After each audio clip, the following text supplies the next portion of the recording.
She will share the stories of 4 Holocaust survivors, as only Lynn can do. You don't want to miss her presentation. It's called History Becomes Poetry. And for those that you don't know, Lynn is a very accomplished poet and has been published and received all kinds of awards for her children's books and her poetry. So put off cutting your grass. Your car oil change and gym appointments can wait till Tuesday, and spend Monday morning, November the 4th, here in this room, and I'll save you a seat.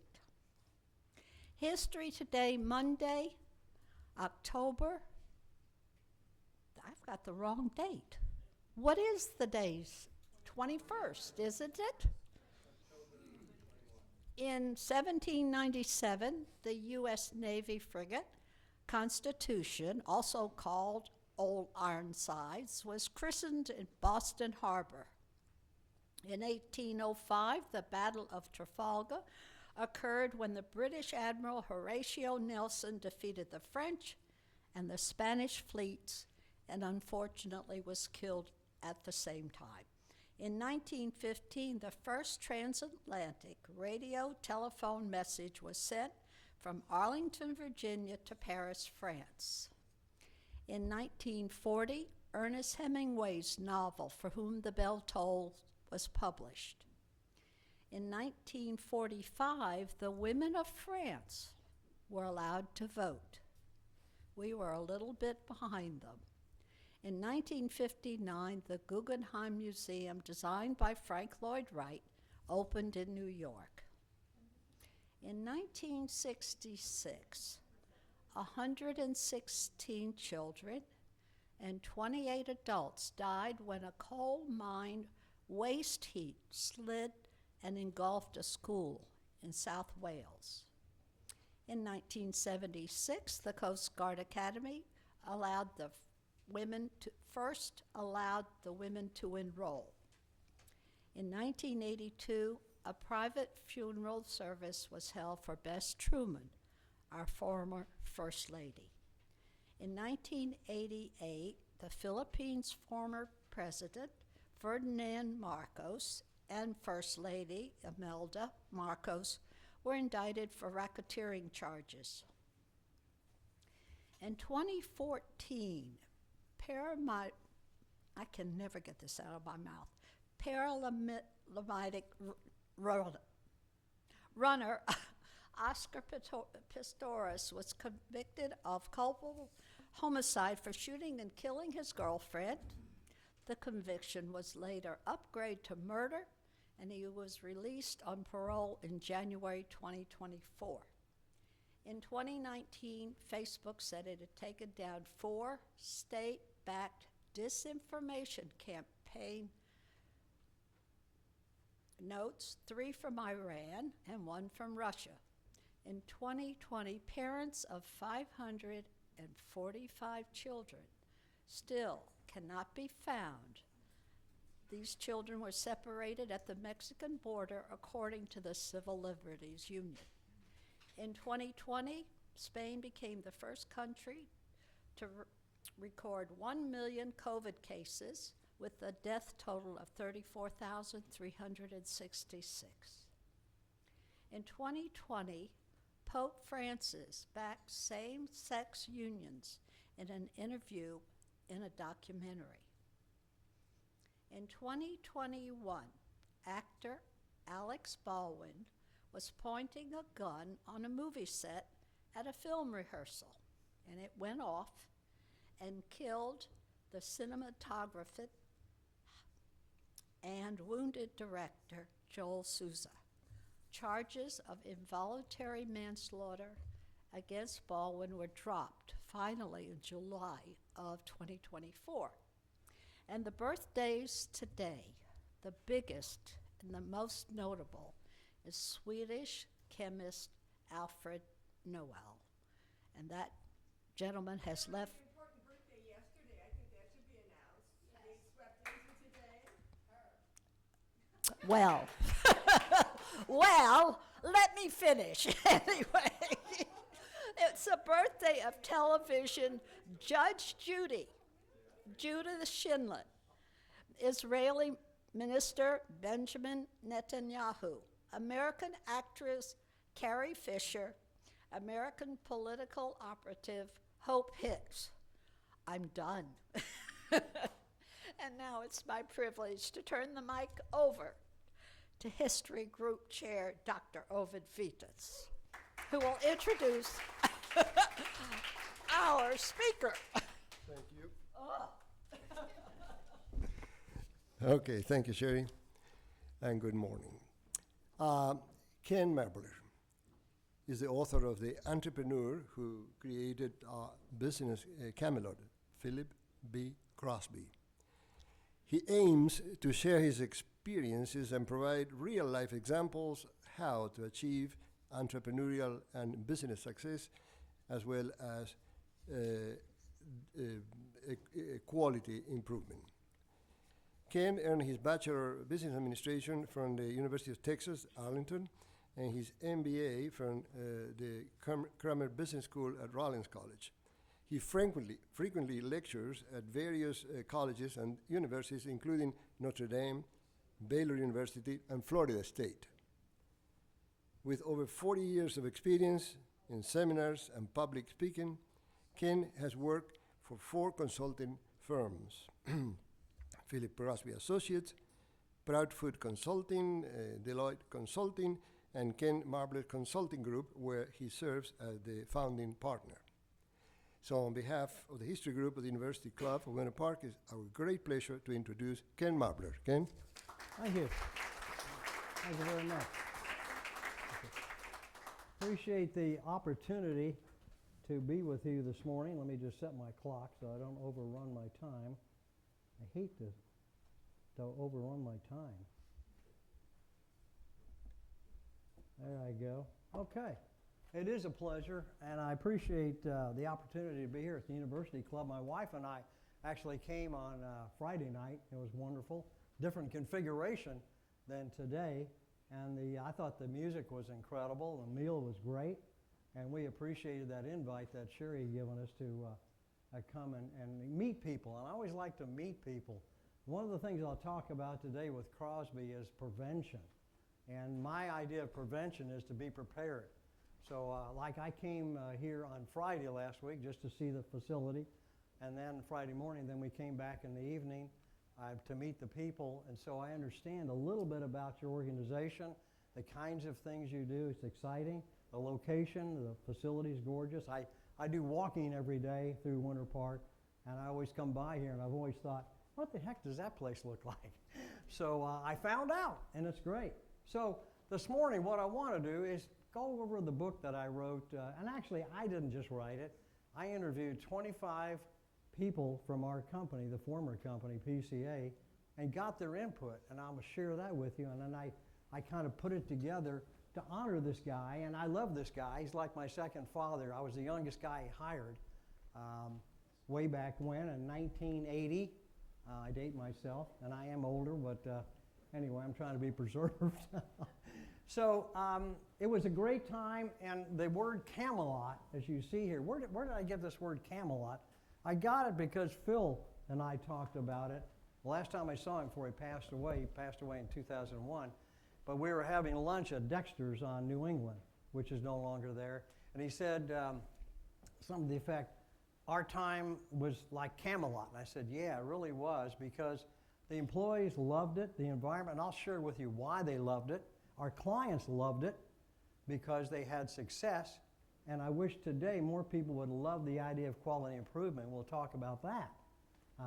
But so the book really is to say, thanks, Phil, and here's how you did it.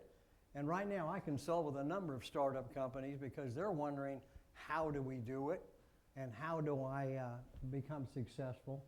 And so that's why the Business Camelot idea came about. And just talk about Phil, who he was, if you don't know. Some people I know him, but he was a guru of quality management. And there were a lot of gurus back in the late 70s and the early 80s. There was Dr. Duran, Dr. Deming, and then Phil Crosby is Figgenbaum. I can name 5 others. But one of the things that differentiated Phil from the other guys is he talked about senior executives. He said, the issue of quality is not some guy making something.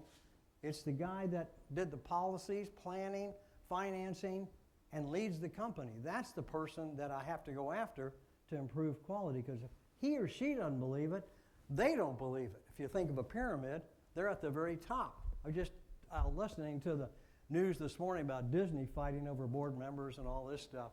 And Disney's been kind of doing one of these things financially, and the stock's been jumping around. Leadership is in transit. Look at Boeing Aircraft. How about a company there that's in transition? Not always good. So there's a lot of problems, and Phil took advantage of that, and I'll explain a little bit more about that. He actually started out, believe it or not, as a podiatrist. His father was a podiatrist, and so, and also the thing that Phil and I had in common is he was a Navy corpsman, and he worked with Marines. I was in the Marine Corps for 3 years, Vietnam veteran. So we hit it off. One of the reasons I think I was hired is because we could relate to the way things were managed in the military and the togetherness of the corpsmen and the Marines.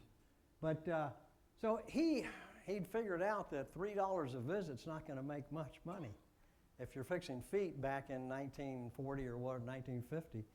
So he decided to get involved in industry, and he just so happened to get involved in the quality area, and he was a real student. The man, he read ferociously. I mean, he'd always jump on me and say, why aren't you reading another biography? You learn the most with biographies, because that's somebody telling about their life, what they succeeded, how they failed, and if you learn failure, you can learn success, because you can't have success without failure, usually. Unless you just win the lotto, maybe, and maybe you had 400 tickets before you actually won that lotto, right? So anyway, and the other thing I'll go into is the whole process and improvement process is based on something called the 4 absolutes. Very simple, but try to do them. It's like the 10 Commandments. I often talk to people and they go, well, you know, yeah, it's pretty hard, isn't it? I say, yeah, it is. Thou shalt not steal, thou shalt not kill. That's pretty, you know, but you can do that, can't you? And you can do the 4 absolutes too. But it takes discipline. Quality, improvement, any kind of success takes discipline, which is the other thing that Phil brought out. Here are some of the books he had written. He wrote, I think, 14 books. And he was a ferocious writer and reader. He used to send us emails. I'm part of the account executive group. They used to teach in seminars. And I've lived all over the world, in Europe, Asia, been to South Africa teaching there, and et cetera. And so I was lucky enough to get the benefit of his guidance and some of the people that he hired to help us and train us so that we could present to people and they could understand what we're talking about and maybe internalize that. So those books helped guide us and our clients. And I'll explain that missile at the top, what that's all about. That's Elon Musk, by the way, SpaceX, which just happens to work most of the time. There he is, Phil Crosby, and there's the book that really started it all. He wrote it, finished it in '79. It's sold over 2 million that we know of. I know it's been translated in many languages. Having lived overseas, I saw many translations that weren't a win with copyright. They were just done, especially in Asia. But that's the book that really got executives' attention because it pointed the finger at the chairman of the board, the CEO, and the senior executives to say, these guys down here making this stuff or delivering loans at the bank, they're not the ones that have the quality problem in most cases. It's you. You didn't train them. You didn't provide the environment that allowed them to execute correctly. And that's what the book talked about and how you could bring it together so you could have a quality organization. One of the things I wanted to share with you, because a lot of people say, oh, yeah, well, that's good. And what did Phil do for Winter Park? What he did for the world, actually. But let me tell you the impact of in Winter Park by itself. 50,000 executives. We used to use the Mount Vernon when it was there. And also Howard Johnson on Lee Road. Little senior moment there. And all the hotels we could get, we were loaded. We started with 201 East Canton. That's where I dropped off by my wife. And I joined Phil Crosby one day back in 1980. So we were booked solid. I mean, he funded this company by himself. He didn't go for a loan because when he was at ITT working for Harold Janine, and I'll go into that in a minute, he was able to practice this process that he invented, that he developed at ITT. ITT was a company that Harold Janine put together with 350 companies he bought. A huge undertaking. And in that company, and I'm talking ITT Continental Bakery, Hartford Insurance, Avis Rental Car, Sheraton Hotel, those were all ITT companies. And many, many more companies. And so Phil was able to practice at these companies what was the best way to get executives' attention so that they would communicate and then also reinforce the ideas of quality and quality improvement. So all those people generated between, and I talked to some financial guys, 120 to probably $150 million in sales and revenue for Winter Park sales. For instance, we marched our classes down to Park Avenue. I've eaten more meals at Park Plaza Gardens than you've ever seen. I was up to 215, 220. Because I had to slim down because I was eating like a pig. And then at night, some of my clients who came to class would say, let's go to dinner. And I go, really? And they'd say, yeah, let's go to Park Plaza Gardens. Okay.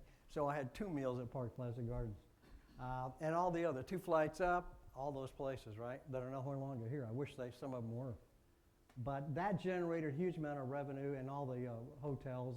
But then he was a very charitable guy, extremely, both to us, the employees, as well as examples, Orlando Museum, Hospice, House of Hope. This right here is Ronald Reagan.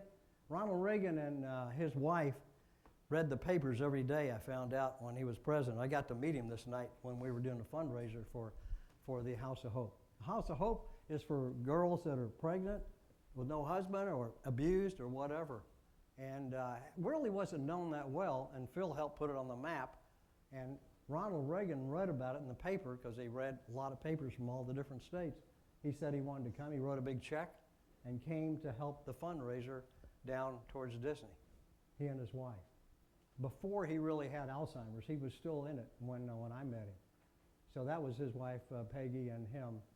And in addition to that, the Wellness Center. Anybody gone to the Wellness Center? Okay. He gave $1 million worth of stock to make that thing even better. $1 million. We went public in 85 or 86, I forgot, $11 a share on the American Exchange. And so he was generous. He did a lot of things like that. A lot of things you don't even know about. Like, for instance, when he met the founder of the House of Hope, she came into his office, and his office at 201, he could look at the parking lot, and he saw she came in an old beat-up Chevrolet. And so she came in and said, Phil, I'd like for you to help me. And he goes, okay. He said, but first, let's go over to the Chevy dealer and buy you a new car. Because you're picking up these girls, and that car's about to fall apart. So they go over to the Chevrolet dealership, buy the car, trade the old car in, and that was the start of his helping the House of Hope. So they still provide scholarships at Rollins and UCF. He paid for my MBA. He came to get me one day. I was sitting there working. I'm working 60 hours a week. Wife, 2 kids, and he goes, I'd like for you to get your MBA. I go, what day of the week am I going to, And then he goes, okay. Well. Then he came back the next day, and he sat down in front of me, kind of leaned over and said, somewhere in this world, there's a guy that will get his MBA, and I think it should be you. So I understood he was real serious, and I did do it. I didn't sleep for probably 2 years. But the benefit of that was incredible. Incredible. And I've always found the most pain I've endured has been the most success I've endured too, from the pain. So no pain, no gain is a very good statement. What do you all think about quality today, just to shift the subject a little bit? Are we doing great in quality today? Yeah, I don't think so either. And I hate to pick on Boeing, but I love to pick on them because they left astronauts at the space station up there. And who's going to rescue them? See that missile there? SpaceX. And I'll explain why. One of the reasons that this guy, Elon, who's got a little nutsy, I understand that, but he believes in some things that make sense, and he's been very successful. very successful. In fact, if we look at quality today, it's pretty bad. There's 7.07 Max, the door fell out, really. They left astronauts in space. 400 people died, and no one went to jail. I never figured that one out because that was a known defect that caused those planes to crash. 3,200 prisoners were released because of a glitch in software. 3,200. Data breaches. How many letters do I get a month? I'm sorry, Ken, we've had a data breach. Well, we'll cover your credit. We'll do a credit check for whatever, and that's your apology, and it costs that company a couple of $1 million to pay for my credit lock. So there's a lot of money spent on failure today. How many people here have had a recall? I have. And I have a Honda. It's a pretty good car. And it still had recalls. BMW, I can go down the list. It's not just Ford or Hyundai. So we haven't learned on a lot of things, I think. So the foundation, I'll flip back to the foundation again because it's very important. And again, it is very basic. It's not hard to understand. It's not easy to do, though. The definition of quality, for instance, Phil said, it's very simple. It's conformance to requirements. There's no high quality, low quality. People say, well, isn't that Cadillac a high quality car? No, it was designed to be more luxurious. Better suspension, plush interior. How about the Chevrolet, forget the lowest level Chevrolet. But if it is built to its requirements, it's a quality car too for a price that's a lot less than the Cadillac. They're both quality. It's not high quality, it's just a better built car and you're paying more dollars. But you expect the other one to work too, whichever. So that's what he's trying to convey to people. You got to spend time, and this is where I'm going to bring in Elon Musk. He really believes in this, and I'll show you an example. If you read his book, it's a tremendous book, the biography. I read it twice now. And one of the reasons he's successful, a huge discipline. He's kind of vicious on the discipline, but he believes in it to the nth degree. The system that we're going to be able to achieve improvement in is prevention. And that means, for instance, I told you I came here to check out the facility, meet people, so I would be comfortable in this environment. I'm very comfortable in here. It's a beautiful room. And I'm comfortable with the people. They're all nice people. So nobody's throwing anything, so that's good. It's early yet. But so prevention is training people. How many times have I heard people say, well, I'm going to train them. I go, well, how are you going to do that? OJT, on the job. We'll just throw them in there and they'll swim. Sure they will. How many times you go into a restaurant and the server doesn't know how to serve? Or wants to tell you their life. Well, let me tell you about me. I moved down here from Cincinnati. I don't care about that. Give me my hamburger, for God's sakes. So a lot of people don't understand prevention is thinking, how can I mistake-proof something? Like, for instance, one of the things I used to do with my clients is go to design reviews for the big three, automotive, Chrysler and GM, Ford. I didn't do that much, but a good design review. General Motors had come into a plant that was making a component, and they'd lay out all the diagrams and everything, and they didn't have enough data there. So this company was going to have to manufacture this. They were a supplier to them, but they didn't do a good job of the design. So I started asking questions. Do you guys really feel this is capable of being manufactured over time? In other words, can we make 100% good parts? Oh yeah, well you can. Well, you didn't give these dimensions. You didn't say this. You didn't say any call out for material. Oh well, yeah. Well, we're going to send out later. When do you want this? Well, we need to start tomorrow. Okay, failure. Recall. That's how that occurs. See it over and over again. So prevention is having the discipline to do those things that need to be done. Performance standard, and here's where a lot of people get hung up. They go, oh, damn Crosby, talking about perfection. And we're saying, no, we're not. Talking about a mindset, and that's defect prevention. If I'm a physician, if I'm a surgeon, do I have the idea that every third patient might have a problem? I don't think so. I've had 2 hip replacements, back surgery, you name it. I've been beat up pretty bad. And every surgeon I've worked with had a pretty good idea. Came in, put an X on my leg, said, okay, we're going to do this hip, and we count the tools going in, we tell them going out. We check on the patient, we look at their recovery, do all the steps of prevention to make sure that she or he survives and flourishes.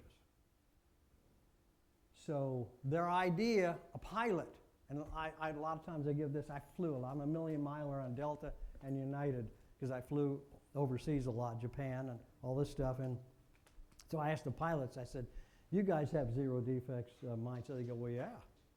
I said, do you see it as perfection? No. I said, like when you land, what's your tolerance? Well, there's marked on the runway. You see the runway thing? It's marked. And they have like 405, 600 feet they can hit. That's what they're aiming for, unless wind pushes them. But they have a tolerance. So a lot of the requirements we're talking about are not perfection. They have a plus or minus. Like this meeting starts 10 o'clock, but probably plus or minus. Depends on everybody here. Some people come in a little later. And so we have a tolerance. You don't have to jump in the door exactly at 10, right? Has anybody jumped in the door at 10? No. So we have a tolerance. And as long as everybody agrees that that's okay, we're going to stay with that, plus or minus, okay?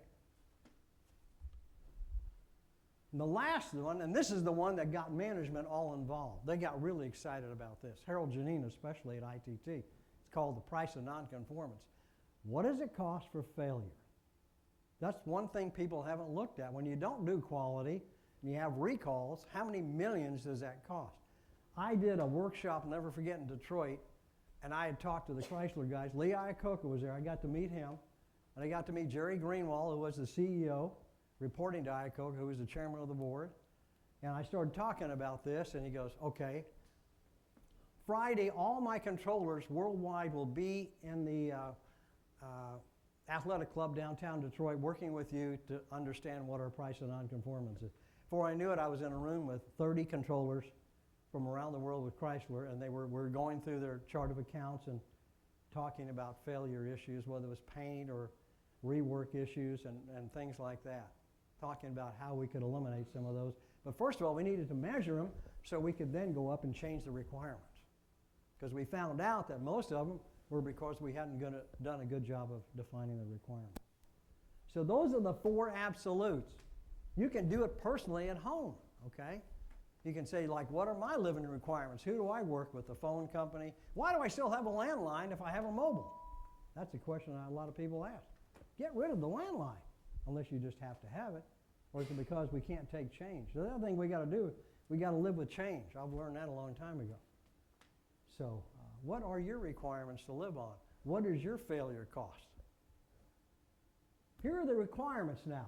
These were quotes from Elon's book. Question every requirement before changing anything in your process. First step is create clarity. Quality, from Crosby thing. Quality is defined as conformance to requirements. Carefully thought out requirements. Elon said, always don't be careful of smart people because sometimes they think they know it all and their requirements aren't very good. So he said, even if I say a requirement, challenge me. And so that's why that missile, SpaceX, is one of the better ones that NASA is adopting, and Boeing is failing astronauts in the space station. So he believes in the requirement. Sometimes he's a little over the top and doing them, but he gets it done.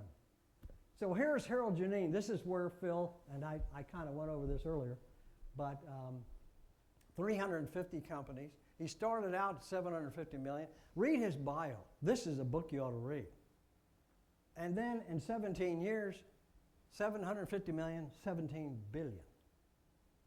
350 companies, and part of the quality improvement. That's why I hired Phil out of Martin Marietta, which is now Lockheed Martin. So because Phil was working on a space program, and the concept of ZD, zero defects, came in, and the requirements and issue, and it changed that program dramatically. So Harold heard about it and brought him to Manhattan, New York, before he retired and came here to Winter Park. Here's a picture of Phil and I, and he signed. This was at Dexter's, because we met and had lunch and what have you, and we talked about Camelot again, and he wrote in the book. It's kind of scribbly, but I To my colleague and friend Ken Merbler, a long time since the early days of PCA, you were a big factor in what happened with our Camelot. So we really believe that. And let me just read you in the book. As I say, I wrote the book, but I didn't write the book because a lot of people, here's what employees said. What impressed me about PCA was that we all felt like one big family that needed to help each other to make this company the best. In addition, my family felt very involved in education sessions open to spouses. Yes, when we did seminars, we actually invited husbands or wives to come and go through that seminar too. We wanted them to know what their spouse was doing and how important it was to their family and to them. So we had Dress for Success for our account executives. We also hired the author for the ladies, the wives or husbands, whatever. So we had some women account executives too. When I was being interviewed by Phil and other execs at PCA, I could see that they were really trying to see if I fit their culture and how I could contribute to PCA's growth. So it goes on and on. I've got a bunch of these comments in here. So people benefited. He paid for my MBA. I'll tell you one story. People can't believe this. When I was there 6 months, he called me in his office, and I thought, oh, Christ, what have I done? What did I do? I'm the young guy, and so I was in 38, 39 years old. And he said, someday we're going to go public. He said, so I've got some stock, and he said, I wanted to sell you 10,000 shares of stock. And I said, well, that's good. How much? And he goes, well, if you'll write me a check for $1,000, 10 cents a share, I will give you these. And I said, well, I just moved here from Texas, Arlington, Texas, 20 Dallas to Fort Worth. I said, I got a bridge loan on that house. I'm getting a house here. I'm broke, pretty broke. He goes, okay, hang on. He reaches in his desk, pulls out his checkbook, writes me a check for $1,000, gives it to me. He says, endorse it, give it back. Here's the 10,000 shares. And we went public at 11 or 12 bucks a share, and I got all of that. And I asked him, could I pay you back? He goes, no. You're paying me back by working hard. I don't know what to say, okay? Paid for my MBA. He did that to a lot of people, not just me. He sent like 18, I think, people, BBA, MBA. He paid for it, okay? So somebody's sick. He flew them to the Mayo Clinic because they couldn't diagnose it here locally. We used a company plane. We did have a company plane, and flew them to the Mayo Clinic for the diagnosis. That's what kind of guy he was. That's why I take a bullet for him. Yeah, I loved him. Now, what really, besides the material and his generosity and hiring, I think, good people, maybe me excluded, was the reason that we were so successful. The reason we were so successful is, and I studied this a lot, because I wondered, okay, timing. It was timing. Back then, when we did this, there was no internet, first of all. We all gathered around the TV in the evening to watch Walter Cronkite or whoever, and we watched the news. Well, NBC on June 24th, 1980, did a white paper called Japan Can, Why Can't We? And that was the time, if you'll think back, that they were making small little cars with great gas mileage, and General Motors was failing, Ford, Chrysler were all failing. There was like fix or repair daily. So NBC broadcast this special thing, and it got everybody's attention. It was like a tsunami, wave hit. All of a sudden they went, oh my God, you're right. If little Japanese people can do this, why can't we do this? Why are they better than us? Different culture, we can't do that. Yes, we can. We're doing it now a little bit. But, so 35 years ago, So that's what started the demand for Deming, Duran. They all got the benefit of that. But we got the executives who write the checks. There's the difference. And if I can get an executive to understand this can help their shareholder value and their profitability, they actually pay attention. I've learned talking to executives, they like money, more money, and lots of money, and to spend less money. That's kind of what they like to do. And if I reference that and can show them how, they get excited. And they want to then spend money, invest, and do something. So that was the basis for this. I'm trying to think of the guy's name Bill Gross. You can look at YouTube, and he presents his analysis. Bill Gross is a serial entrepreneur guy. He's done 150 companies, and he studied them, and he's the one who came out with timing was responsible for 50% of the success of a startup. And so our timing was incredible. It was impeccable. Here's our first class. We didn't have classrooms in the beginning, and we didn't have facilities, so we used Rollins College, and Phil had a great relationship with Marty Schatz. At the time was the dean of the Crummer School, and great guy. And so that was our first class in 79. How did we make money? People say, well, how did you make money? I mean, so speeches, well, yeah, speeches at 5,000 to 8,000, 10,000 a piece will generate a lot of money, but we made most of the money initially with the Quality College, which is our seminar business. We brought down executives. I've had Jerry Greenwald and the top execs. Icoca didn't come down. We did him up in Detroit. But we had the top execs from General Motors. Smith & McDonald, chairman and CEO, came down here. All the people from 3M. I can show you I'll show you all the clients later. But they all came here and spent money in Winter Park. They stayed at the Mount Vernon or the Howard Johnson on Lee Road or wherever. And then we did consulting on-site and workshops. And then we started videotaping.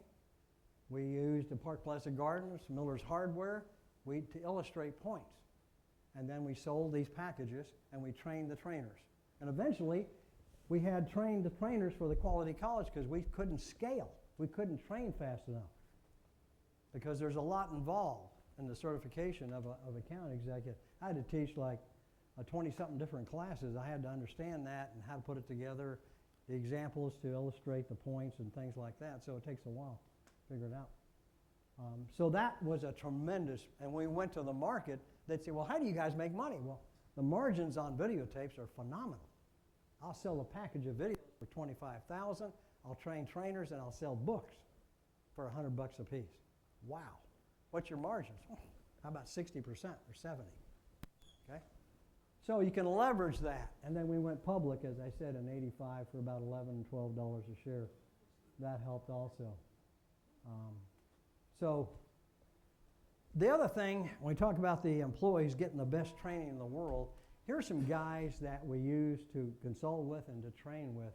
I don't know if you've ever heard of Sloan Wilson. Phil had met him. He's an author, famous author. I met him. He helped me write memos. He actually was hired to come in and say, how are you talking to clients? I go, well, let me show you this memo. He goes, that's not much. Throw that away. Here, let me show you how to illustrate the point you're trying to make. That's wonderful. He wrote The Man in the Gray Flannel Suit, Summer Place, etc. John Monahan. John was a big Irish guy. He'd yell at me and scream at me. He, everything, if I was to do and I did a lot of speaking for Phil Crosby because he couldn't go to all the conventions that were going on, so me and the other guys did a lot of speaking for him. John would have to review my presentation. He'd yell at me and say, your zipper's open. He'd do all kinds of, kind of like the Tiger Woods thing with his dad screaming at him, throwing trash cans across, trying to get you to not think about what you're doing. It was a great help. He worked with presidential candidates and also the execs at ITT. He was incredible. And then one of my buddies, Dr. Bart DeLito, he was my client, BF Goodrich CEO, chemical CEO division. And he and I worked together. And then when he retired, he came and said, Ken, I'd like to join you guys. And we hired him as a consultant. So he was a resident consultant here in Winter Park. So these are the kind of guys we hired that people, I could make an appointment with any of them and sit down and say, I've got a problem. I don't know how to say this. I'm concerned. And they would help me figure out how to approach that because I'm still kind of young. Here's our first board of directors, Senator Paula Hawkins. Knew her well. She was an incredible lady. I worked with her. She introduced us. We went on a tour in Europe when I ran Europe. We went to the embassy. We met top business people, and et cetera. There's 201 East Canton, still there. I walked by it. Say hello to Randy. He's writing the Winter Park magazine. And then we had the Vincent building, which no longer exists. It's where Hillstones is. We tore it down, unfortunately. We had 10 classrooms there. We filled those classrooms day after day after day. And then overseas, Here's, so this is the one on the left, Brussels. I spent some time, I lived in Brussels for a while. And then Invincibility, the UK office in Richmond on the Thames, beautiful place. And then I spent a lot of time in Paris because I had some guys quit in Paris and I had to run the Parisian office, which is really a hoot. Then I opened the office in Tokyo. So we had offices all over the place and we hired locals. And the thing that's interesting is people can't believe this either. So we opened an office in Australia. What do? Or Brussels? We bring the admins to Winter Park for 1 week training. This is what we do, ladies and gentlemen. They go, you're going to fly me all the way from Australia or Belgium? Yes. They got to know us, our culture. They got to meet Phil. This is what so how do I fit into this? And then the executives, the account executives like me, would come for 3 months. They would be here on our nickel training them. So did they love this? You better believe it. Did they appreciate it? Absolutely. They couldn't believe that somebody would spend that kind of money. It's called prevention. And then our clients would say, you know, I came to the college in Winter Park and I went to the one in Belgium. It's the same. The configuration of the classroom was the same. The podium was the same. I knew I could reach underneath and pick this up and pick that up. It's exactly what it was here. So it's called prevention. We went to a lot of trouble to spec this thing out. Phil did. There's Randy Knowles right there. He actually helped me write my book. He did some editing, and now he's the CEO of Winter Park Publishing at 201 East Camp. He still has an office there. But he was our first guy. He was very young then, like I was young and all that stuff. And he said, you know, I was like Lou Grant of that TV program. And but Randy helped do things like this. We had a weekly newspaper. People would go, really? You had 100 people here in Winter Park and 300 worldwide, and you had a newspaper? Yeah, we did.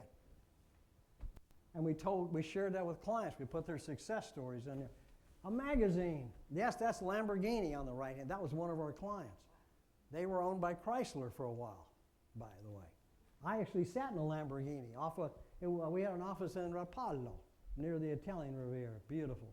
Down the street from Genoa. Oh, gorgeous place. I made sure I spent a lot of time there in Genoa and Rapallo. But that was our communications tool where people allowed us to share their success so people would understand. Doesn't matter what business you're in, growing potatoes or whatever. So those are the clients, some of the clients, not all. Westinghouse, I worked with them, Power Generation Business Unit. They're now Siemens out towards UCF. They bought that whole area. It was one of the greatest investments they ever made. They made millions on that place. And they had tremendous improvement. So McDonald's, we had everybody. ICL.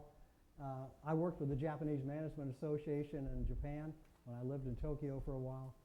So a lot of companies. So then to kind of wrap it up, the college worldwide taught over 100,000 executives and managers. And there was a lot of things that happened to improve things. And today, I think I still see a lot of companies that are still doing parts of the process, but the thing we're missing a lot of times in companies is management commitment and management acknowledgement that they're part of the problem. And I hated to tell most of the managers I worked with, but I told them, you're the problem. Oh, I'm not either. Well, let me show you. Ba-doom, ba-doom, ba-doom, ba-doom. Oh, well, I guess I could improve that. Yeah, you could. It's costing you money. So, anyway, I appreciate the opportunity to share with you some thoughts on Phil Crosby and the PCA. And my book's for sale on Amazon, but I'm not selling that today. But I really appreciate the opportunity to be able to share this with you, and I always enjoy talking about Phil. He's right over here in the cemetery. I go see him at least once a month. Say thank you. I appreciate it. Thank you, Ken. Thank you. Do we have any questions from our audience? Any questions? Yes, sir. Right here. Is PCA going strong in just that way now? No, PCA, we were bought by Alexander Proudfoot, which was a mistake, I think. I think Phil would admit to that. And then we got into a task, so their culture was not, it didn't match up. And so then we bought the company back, and then Phil had health problems. He had cancer of the throat and what have you. So it kind of went sideways a little bit, and so somebody ended up, a guy in Boston actually bought the material, but I wish I could buy it back from him, but he's not selling right now, but he's not doing anything with it either. So it's kind of, unfortunately, sitting. Now, the library up the street, Winter Park Library, has got a lot of the stuff from Crosby, including videotapes, in there, because I took some stuff to him, and Peggy, his wife, gave them a bunch of archives, so they have a lot of stuff, and I think they've categorized all of it. So you could, go up and see that. But unfortunately, no. Yes, sir. I'm a graduate of the Crosby Quality College at Johnson & Johnson. They bought into the program, and it was not a simple program. I spent at least 6 months working on the program, and we had assignments, we had tests to do. It was not just sitting in a lecture and taking a nap. You actually had to work on quality, and you had to pick different projects, and you had to graph them and monitor the program. And I picked a program on, I was running a testing laboratory, and I had a program of setting the turnaround time for different assays, and how to quantify that, and how to explain it, and hopefully it did better